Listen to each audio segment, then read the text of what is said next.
Instead of ready to run, RTR in this case I think stands for ready to ruin.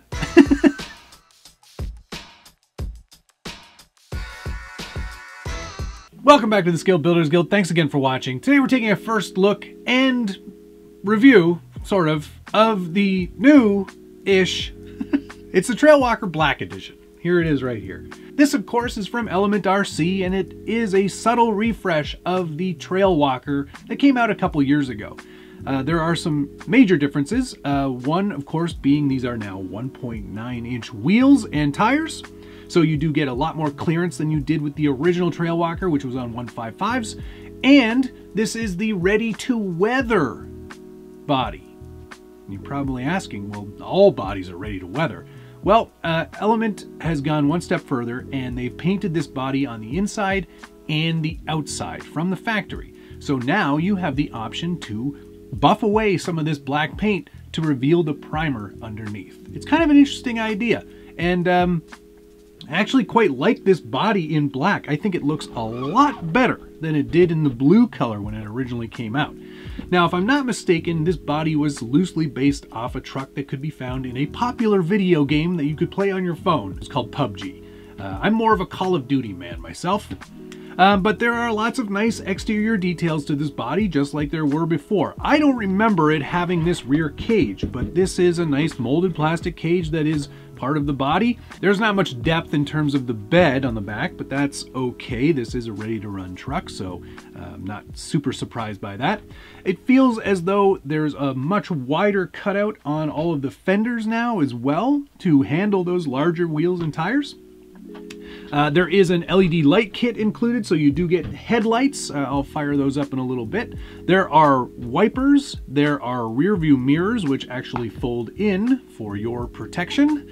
There's nice door handles on there as well. There's also an antenna on the back, a nice big front stinger bumper with a fair lead. And there is room for a servo winch on this truck because this chassis underneath is the unchanged Element Enduro Sendero, basically. It does have a solid front axle, no IFS to be seen here, and it's all in the basic plastic that Element provides, not any of the updated firm gray plastic. There are some accessories included. They give you the longer battery tray, the standard no overdrive transmission option, and a bunch of additional clear lenses. I'm not sure at all what those lenses are for. They're not featured anywhere on this body, but they're there in case you need them. Also some other servo horns and other associated little bits that you might need, including an additional bracket to mount an SUV style body on the back. So that's pretty standard among all the Element trucks. There is also a nice sticker sheet, and if you missed out on any of the SPG stickers, there are 2 SPG shields included on this sticker sheet, as well as some Harley, Hemi-Storm, and Night Custom stickers, as well as some bumper stickers and a bunch of license plate options, which are pretty nice.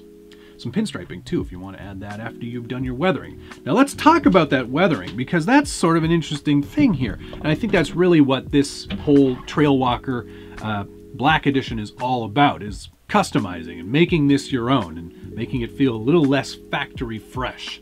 Now, because they've painted this body on the outside, if you were to start sanding or scrubbing with a 3M like Brillo pad or something, you will actually reveal the paint that was painted on the inside of the body. And people have been doing this for years with Lexan, and it does add a nice dimension to the overall look of a Lexan body. So that's pretty cool that they did that from the factory. And I think that's going to be the focus of today's video, because let's be honest, this chassis is unchanged. You've seen it before. I've reviewed it before. And if you want to watch that review, I will put a link right up there so you can check that out at your leisure. In regards to the changes that they made, I do like the 1.9s on here. This looks way better than it did with 1.55s, and it will aid in its capability overall. The RTR Enduros are no slouch, and they do a pretty decent job of performing on the rocks and on the trails. I won't be doing either of those things because, well, there's snow everywhere, and I'm precious. I think the increased fender clearance because of the larger wheels and tires also helps the overall dimensions of this truck, and it looks pretty darn good. But this is going to be a weathering video. As it turns out, they want you to weather it. So let's get started on that right away. It's actually really simple, and I'm going to just kind of do a quick demonstration right now. I've got a couple different grits of foam-backed sandpaper here. These are just Tamiya sheets. You can buy these in any hobby shop. I've got 400 and 1500. And then I've also got this 3M dish sponge. There's sponge on one side, which I use for sponge painting. As you can see, it's been used quite a bit. And then there's this nice aggressive abrasive pad on the other side. This is all we're going to need for this first step, and it's actually really super easy. This should be pretty self-explanatory, but where you rub, paint will be removed. That's about as simple as I can make it. But there are some things to keep in mind when you're doing this. I like to hit all of the high areas, so like edges of panels, corners, roofs, edges. Anywhere there's a hard edge, that's where paint is likely going to get rubbed away. If you want to create a more subtle rust effect, then you would go in with a very light abrasive sandpaper and hit some of the panels in, you know, sort of a circular motion. Think of how rust looks in real life, and that's actually a really good idea. Find examples on the web that sort of suit the look that you're going for and try to match those looks. That's what I did when I was doing the No Fun Haver, and actually, that's a really good idea. I'll put a link to that video up here as well so you can see some of the weathering I did on that. All right, so we're going to combine a couple of techniques, but we are going to start as intended from the element point of view and just kind of start exposing some of that primer underneath. So let's give that a go here. We'll just start with the 1500 and start rubbing up against this black paint, and you can already see, I'm just going to keep at it here, and you can see there where now we're starting to get some of that brown coming through. Yeah, and we'll do the same thing on the other panel there. As you can see, that's starting to come through really nicely. There's not a lot of black paint on the top layer, which makes it really easy to get some of this color to start coming through. And the best advice I can give with weathering is that less is often more. And what I mean by that is you don't want to overdo it, because when you overdo it, it starts to look wrong or not accurate. So like subtlety is where I think my focus is going to be for this one. In some places. In other places, I am going to go a little bit heavier. That's looking pretty cool already. It's subtle, but that's the look I'm going for. Now we're going to do along this edge as well, maybe be a little heavier around there, and certainly around the fenders too, because that's where a lot of rust or wear would occur. So just like that there, you can see subtle but effective. Now I'm going to turn the camera off for a bit, and we're going to do the rest of the body in this technique, and then we're going to show you some other techniques as well. One thing to note, this will create a lot of black dust.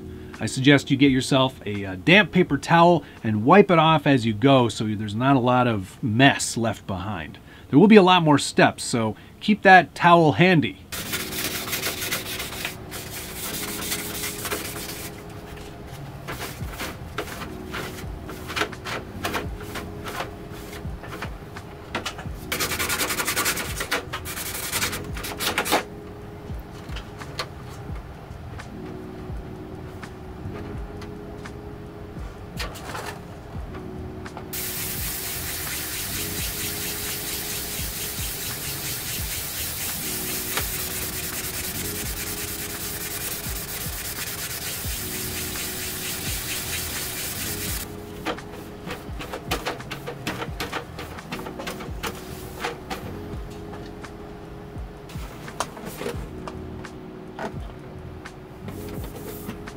Okay, now that we've got our sort of preliminary sanding, weathering out of the way and revealed a lot of that primer color underneath, we're going to go back and we're actually going to do some more three-dimensional style weathering. And one of the things I want to do here is I want to try a little bit of actual rust holes.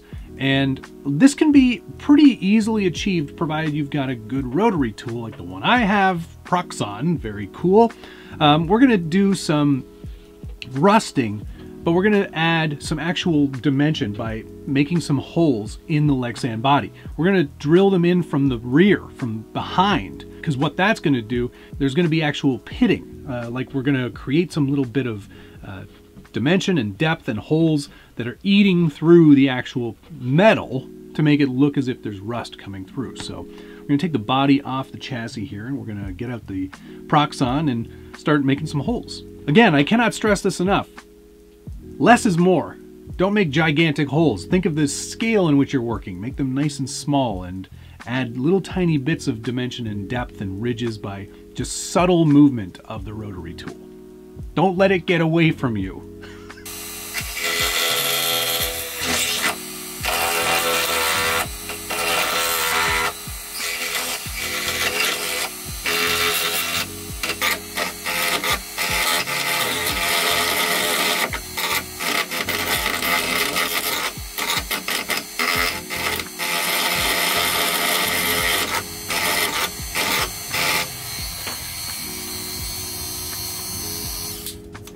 Okay, now that we've added some appropriately sized pits and some texture to the outside, you know, drill in from the inside and then just scuff it up on the exterior. Now we can start adding some of the actual rust texture. And one of my favorite things to use, where is it? Here we go. One of my favorite things to use is this Vallejo Environment Acrylic Rust texture, and this is such an easy thing to add to make it look like actual rust and pitting over the top of the body. And when you paint this on the outside, I'm going to shake it up and show you what it looks like. It's actually quite a heavy textured paint, and this works really well with a nice cruddy old brush. This brush is nasty. It's been used and abused and is perfect for this process. I'll be sure to put links down below to all of the stuff I'm using here today. This can be purchased online, but in any hobby shop, any model shop that you're gonna find, this will be one of the things that you should come across. And it's fantastic. As you can see, it's got a pretty heavy texture to it already. And when you apply it, you'll really start to see how this starts to really kind of shine through and make it look like real rust. So I'm just gonna dab this around sort of randomly into some of those more thick areas where there's a hole or some divot. Again over here too. And you can see it just really brings it to life. Like, it really is starting to look already a bit more like real rust. It doesn't take much, which is really fantastic. We're working at a larger scale than this material is you know, generally intended for, but it does work so well, and it just really looks amazing. And we're not done here yet either, so don't fret, there's more to do. We're going to add a little bit around the edges just to kind of blend it in a little bit so it feels a bit more like actual rust. And then we're going to hit it with a wash after this.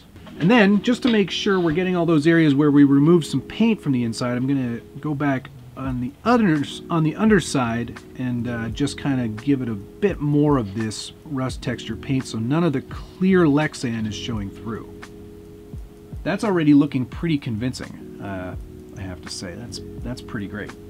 Now the next step, before we move on, we're going to add a wash to this so you can see how that kind of will also add some more dimension. Now the wash I'm using, this one here, Model Wash for Rust Effects from Vallejo, and it is just a rusty kind of wash. And a wash is just a very thinned down, but it's acrylic, so it's like water-based, a thinned down paint. It's like 10 to 1 or 20 to 1. And I'm just loaded up my brush again with just a bit of it there, and we'll just apply that to the outside again. And this just adds more dimension to the rust. And when it dries, it's really convincing. go. Do the same thing over here. This just adds sort of that stain, that rust stain that you often get with real rust around the actual rusty bits. And that's pretty much all you need to do there for a very convincing rust effect. And we'll let that dry and we'll let it sit for a little while and come back to it. You can seal this as well if you want.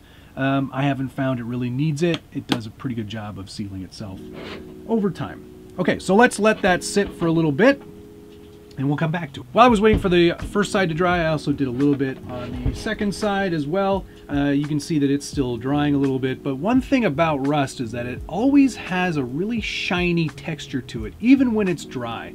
And we're gonna add just a little tiny bit of gloss to some of the areas just to kind of help it feel even more realistic. Now, I'm probably going way above and beyond what most people are gonna do, but I did wanna share some other techniques just so you got an idea of what is capable with a little tiny bit of extra weathering.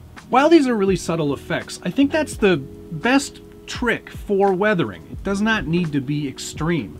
Sometimes the tiniest little tiny bit of weathering can make a huge difference. So we're just gonna add a little bit of gloss in some of these areas here. And that's it. Very, very subtle. Like I said, not a lot. You don't want to overdo this technique. Yeah, I think that's going to do it.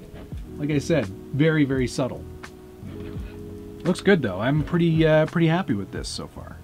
You could even, if you wanted more depth of rust, you could even go in with some other paint. You could go in with some red or some orange and actually kind of vary the amount of brown. There's all kinds of different ways you could do it. One more technique for you today. We're gonna do a little trick I like to do on most of my weathered paint jobs is we're gonna add the windshield wiper trail or path of where those wipers go. And this is really easy to do. I've already, as you can see, I've already put down a layer of masking tape over the windshield. We're just gonna mark out where the edges of the wipers are on this piece of tape. So right there and right there. And then we're going to swing through the whole path, which will probably go to about there. And right to there, yeah. And we're just going to kind of trace back as we go the general path of where that wiper is. And you know, you can sort of see where it's going to go, which is basically right about there. And we're going to do the same thing for the next one. That one's going to go basically to there. So we'll extend this one out to there, just so they have a coverage of each other. And we'll come backwards with this one, say to about there. And trace that path back, and it's basically right there. It's really super easy to trace that out, and now that we've got it traced out, I trimmed around the excess area because that's where the spray or overspray would be. And we're just gonna fire up the airbrush here and get some black paint in there. All right, just regular everyday Proline black. I will add a drop of reducer. This is just like to help make it spray a bit better. And we're just gonna kind of hit the front of the whole, we're just gonna hit the whole front of the vehicle here, just to help kind of, you can see how that's already flowing quite nicely.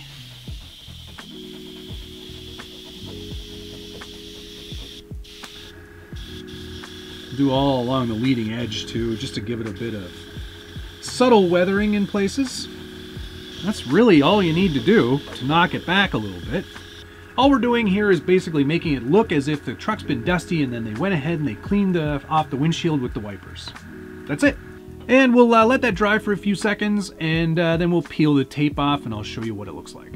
There we go, nice subtle effect on the windshield wipers. I think that looks awesome. It just adds another layer, another dimension to your weathering. And I always think that subtle effects like this are the best effects, because while you may not see it right away, upon closer inspection you'll always see it. And I think it just really it adds a whole other look that really just kind of makes this truck feel its age.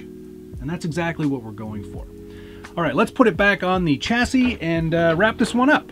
There you go, a 20-minute weathering job on the new Trailwalker Black with the scratch and weather ready body. I think it looks pretty good. It's, you know, pretty easy effect to achieve and does bring a lot more personality to this truck. I think Element did a nice job adding 1.9s to it and offering this cool kind of weather it yourself body. A subtle effect does go a long way, and I'm pretty chuffed with how that turned out. I think it looks really good. Thanks very much to Element for sending this truck my way. I will probably end up doing some more weathering on this before we call it done, and I hope that you will share your weathering work with me. Tag me on Instagram. I would love to see what you're doing. And of course, if you enjoyed this video, hit the like button, subscribe if you haven't already, and ring that notification bell so you get updates anytime there's a new video from the Scale Builders Guild. I think that's going to do it. Thank you so much for watching. We'll see you again soon.